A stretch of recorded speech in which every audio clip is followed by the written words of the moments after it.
నెమలి పశ్చాత్తాపం. ఒక అడవిలో కాకి పిచ్చుక ఎంతో స్నేహంగా ఉండేవి. అవి ఒకదానిని మరొకటి ఆపద సమయంలో ఆదుకునేవి.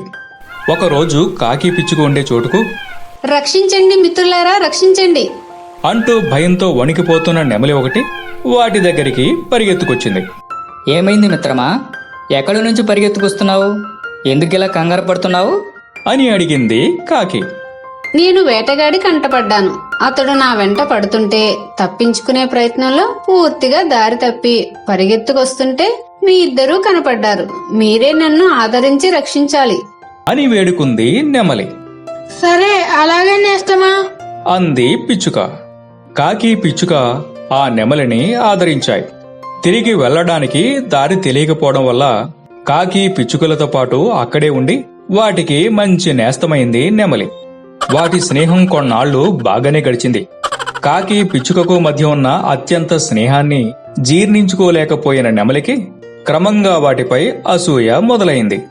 ఎలాగైనా కాకి పిచ్చుకను విడదీయాలనే దురాలోచన మొదలైంది. ఒకరోజు కాకి ఆహారం కోసం బయటకు వెళ్లిన సమయంలో పిచ్చుకతో, మిత్రమా, నీవు కాకితో ఎందుకంత స్నేహాన్ని పెంచుకుని అత్యంత చనువుగా ఉంటున్నావు? అది ఎంత అందవిహీనమైందో ఒక్కసారైనా ఆలోచించావా? దాన్ని చూసి అందరూ చీదరించుకుంటారు. నీవు దానిని దూరం పెట్టడం నీకే మంచిది. నేను చెప్పవలసింది చెప్పాను, తర్వాత నీ ఇష్టం అంది నెమలి. అది విని ఒక్కసారిగా ఉలిక్కిపడ్డ పిచ్చుక, నిజమే. నే ఇన్నాళ్ళు కాకి గురించి ఆలోచించడానికి ప్రయత్నమే చేయలేదు. దాని మొహం దాంతో స్నేహం చేయడం ఏంటి? నీలాంటి అందగత్తెతో స్నేహం చేస్తే నా విలువ హోదా పెరుగుతుంది అంది నెమలితో. తన పథకం ఫలించినందుకు ఎంతో సంబరపడిపోయింది నెమలి. రాను రాను నెమలి పిచ్చుక ప్రవర్తనలో తేడాను గమనించిన కాకి తనను వాటి నుండి దూరం చేయాలనే దురాలోచనలో ఉన్నాయని గ్రహించింది. ఒకరోజు, మిత్రులారా, నా వల్ల మీకు ఇబ్బంది కలుగుతుందనుకుంటాను. అందువల్ల ఇక్కడకు సమీపంలో ఒక గూడు ఏర్పాటు చేసుకున్నాను. నేను వెళ్ళి అక్కడ ఉంటాను. సెలవివ్వండి అని బాధతో అంది కాకి. దానంతటది వెళ్లిపోతున్నందుకు లోలోన ఎంతో సంతోషపడుతూ, సరే, నీ ఇష్టం నేస్తమా సరే, నీ ఇష్టం అని అన్నాయి నెమలి పిచ్చుకలు. కాకి పీడ విరగడైనందుకు విందు చేసుకున్నాయి పిచ్చుక నెమలి. ఎలా కొంతకాలం గడిచిపోయింది. పాత మిత్రులను వదిలివచ్చి చాలా రోజులు కావడంతో ఒకసారి వాళ్లను చూడాలనే కోరిక కలిగింది కాకికి. పాత స్థావరానికి ఎగురుకుంటూ వచ్చింది. అదే సమయంలో పురివిప్పి నాట్యం చేస్తున్న నెమలిపై ఒక వేటగాడు బాణాన్ని ఎక్కుపెడుతుండడం గమనించింది కాకి. అది చూసి కంగారు పడ్డ కాకి, తప్పుకో నెమలి మిత్రమా, ఆపద ఆపద అని పెద్దగా అరిచి దగ్గరలో చనిపోయిన పామునొక దాన్ని చటుక్కున నోట కరుచుకుని వేటగాడి మీద పడేటట్టు జారు విడిచింది. పాము మీద పడటంతో, అయ్యే బాబోయ్, పాము పాము పాము అంటూ పెద్దగా అరుస్తూ భయంతో వేటగాడు అక్కడి నుండి పరుగు తీశాడు. జరిగిన విషయాన్ని గమనించిన నెమలికి గుండె జల్లుమంది. పరిగెత్తుకుంటూ వచ్చి కాకి కాళ్లపై పడింది. క్షమించి మిత్రమా, అందగత్తెనైన అహంకారంతో నాకు ఆశ్రయమిచ్చి ఆదుకున్న నీకు మిత్రదోహం చేశాను. స్నేహితులైన మీ ఇద్దరిని అసూయతో వేరు చేశాను. కాని నీవు నా ప్రాణాన్ని కాపాడావు. నీ రుణం ఎలా తీర్చుకోగలను? అంది నెమలి కన్నీరు కారుస్తూ. పశ్చాత్తాపానికి మించిన శిక్ష మరొకటి లేదు. నేను మనస్ఫూర్తిగా క్షమిస్తున్నాను అంది కాకి. అప్పుడే వచ్చిన పిచ్చుక విషయం తెలుసుకుని బాధపడటమే కాక తాను చేసిన తప్పుకు సిగ్గుతో తల వంచుకుంది. ఆ తర్వాత నుండి కాకి పిచ్చుక నెమలి ఎప్పటిలానే మంచి స్నేహితులుగా మెలగసాగాయి. ఈ కథలో నీతి ఏమిటంటే, తప్పులను కూడా మన్నించేవాడే నిజమైన మిత్రుడు. కుక్క అత్యాస. అనగనగా ఒక అడవి కుక్క ఉండేది. ఆ కుక్క ఆహారం కోసం అడవంతా తిరిగేది. తిరిగి తిరిగి అలసిపోయి నీరసించిపోయేది. ఏంటో ఎంత వెతికినా ఏం దొరకడం లేదు, ఇంకెన్ని రోజులు పస్తులు ఉండాలో అని బాధపడేది. అయితే ఆ అడవి కుక్కకి ఒకరోజు మంచి మాంసం ముక్క ఒకటి దొరికింది. చాలా రోజులకు నాకు ఎంతో ఇష్టమైన ఆహారం దొరికింది, కానీ ఇప్పుడు దీన్ని ఎవరైనా చూస్తే లాక్కుపోయే ప్రమాదం ఉంది. అందుకే వెంటనే ఇంటికి వెళ్ళి కుట్టు చప్పుడు కాకుండా ప్రశాంతంగా దీన్ని ఆరగించాలి అనుకుని సంతోషంగా ఆ కుక్క మాంసం ముక్కను నోట్లో పెట్టుకుని తన ఇంటి వైపుకు బయలుదేరింది. దారి మధ్యలో పులి గాండ్రింపు వినిపించడంతో అటు చూసింది. ఆ పులి ఇటే వస్తుంది. అది నన్ను చూస్తే ఇంకేమైనా ఉందా? ఈ మాంసం ముక్కతో పాటు నన్ను చంపుకు తింటుంది అని వెంటనే ఒక చెట్టు చాటుగా నక్కింది కుక్క. తనను గమనించకుండా బాట గుండా పులి ముందుకు సాగిపోవడంతో మళ్ళీ ఇంటి వైపు నడక ప్రారంభించింది అడవి కుక్క. ఇంటికి వెళ్లే దారిలో ఒక నది ఉంది. ఆ నది దాటుతుంటే నీటిలో కుక్కకు తన ప్రతిబింబం కనిపించింది. ఆ కుక్క తన ప్రతిబింబం చూసి అది వేరే కుక్క అనుకుని భ్రమపడింది. అరే, ఆ కుక్క నోట్లో కూడా మాంసం ముక్క ఉంది. అది నాకే దక్కితే ఎంత బాగుంటుంది. ఎంచక్కా 2 మాంసం ముక్కలు 2 రోజులు హాయిగా తినొచ్చు అని భావించింది. అది మాంసం ముక్క విడిచిపెట్టాలంటే ముందు నేను నా అరుపులతో దాన్ని భయపెట్టాలి అనుకుంది. దాంతో నీటిలో ఉన్న కుక్క వైపు చూసి గట్టిగా మొరిగింది. నోరు తెరిచిన వెంటనే నోట్లో ఉన్న ముక్క కాస్త కింద పడి నీటి పాలైంది. అయ్యో, ఆ ముక్క కోసం నోట్లో ఉన్న మాంసం ముక్కని కూడా పోగొట్టుకున్నానే. నిజంగానే ఇవాళ పస్తులు తప్పేటట్టు లేదు అని చాలా బాధపడింది. తర్వాత అడవి కుక్క నీటిలో ఉన్నది కూడా తన ప్రతిబింబమే అని నిజాన్ని గ్రహించింది.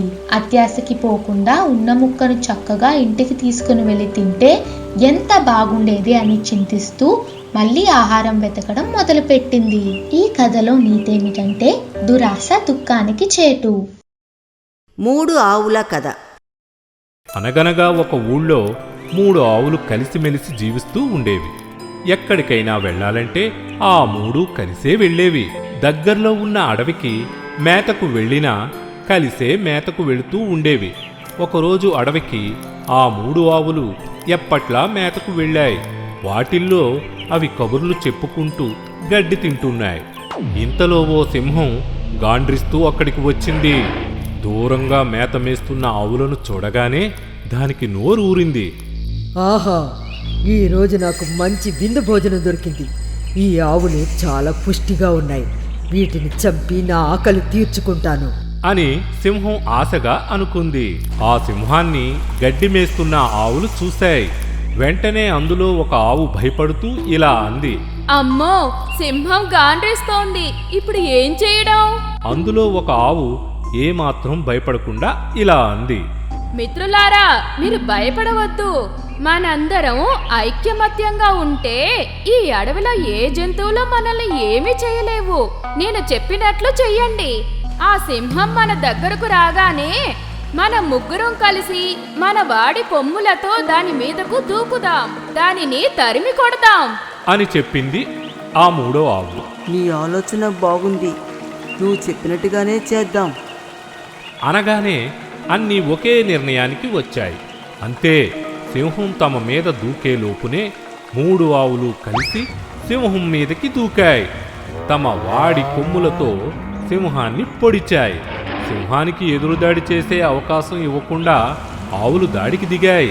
సింహం వాటి దాడికి ఎదురు నిలవలేక భయపడి పారిపోయింది. ఆ విధంగా ఆవులు తమ ప్రాణం కాపాడుకున్నాయి. అయితే సింహం వాటిని విడిచిపెట్టలేదు. శారీరక బలంతో సాధించలేనిది బుద్ధి బలంతో సాధించవచ్చు అని దానికి తెలుసు. అందుకే తన మిత్రుడైన నక్కను కలిసి జరిగిందంతా చెప్పి ఐకమత్యంగా ఉన్న ఆ 3 ఆవులను విడదీసే బాధ్యత నక్కకు అప్పగించింది. వెంటనే నక్క విడివిడిగా ఉన్నప్పుడు ఒక్కో ఆవుని కలిసి మిగిలిన వాటిపై ఒక్కో రకంగా చాడీలు చెప్పసాగింది. ఆ రోజు మీరంతా కలిసి ఆ సింహంతో పోట్లాడినప్పుడు నేను పొదల చాటు నిలబడి చూస్తూనే ఉన్నాను. నీ కొమ్ముల వాడితనం ఉంది. అబ్బో, నిజంగా సింహం పంజా కూడా నీ కొమ్ముల వాడితనం ముందు ఎందుకు పనికిరాదు. నువ్వు లేకపోతే మిగిలిన ఆవుల పని పట్టిదే ఆ సింహం. నేను నీ బలానికి నీ ధైర్యానికి తల వంచి నమస్కరిస్తున్నాను. అంతా బాగానే ఉంది, కానీ నువ్వే కదా మిగిలిన 3 ఆవులకు ఏదైనా ఆపద వస్తే రక్షిస్తోంది. అంటే నువ్వు నిజానికి మీ జట్టుకు నాయకుల్లాంటి వాడివి కాబట్టి మిగతావి నీకు మేత తెచ్చి పెట్టాలి. అంతేకాదు నువ్వు ఏ పని చెప్పినా అవి చెయ్యాలి. కానీ అది ఇక్కడ జరగడం లేదే, అదే నాకు చాలా బాధగా ఉంది అంటూ మొదటి ఆవుతో చెప్పింది. నక్క మాటలకు ఆవు ఆలోచనలో పడింది. ఇలా ప్రతి ఆవు దగ్గరకు వెళ్ళిన జిత్తులమారి నక్క అదే విషయం అందరికీ చెప్పింది. దాంతో 3 ఆవులు మిగతా వాటికన్నా తామే గొప్ప అని అనుకోవడం మొదలుపెట్టాయి. అలా అనుకొని ఊరుకోకుండా దేనికది మిగతా ఆవుల మీద అజమాయిషీ చేయడం మొదలుపెట్టాయి. దాంతో వాటి మధ్య గొడవ మొదలయ్యింది. ఆ గొడవ పెరిగి పెరిగి పెద్దదయ్యింది. వాటి మధ్య ఉన్న ఐకమత్యం దెబ్బతింది. ఇది వరకులా అవి కలిసిమెలిసి ఉండడం లేదు, కలిసి మేతకు వెళ్ళడం లేదు. ఎవరికి వారుగా విడిపోయి వేరు వేరు ప్రాంతాలలో మేత మేయసాగాయి. వాటి మధ్య ఇదివరకు ఉన్న ఐక్యత ఇప్పుడు లేదు.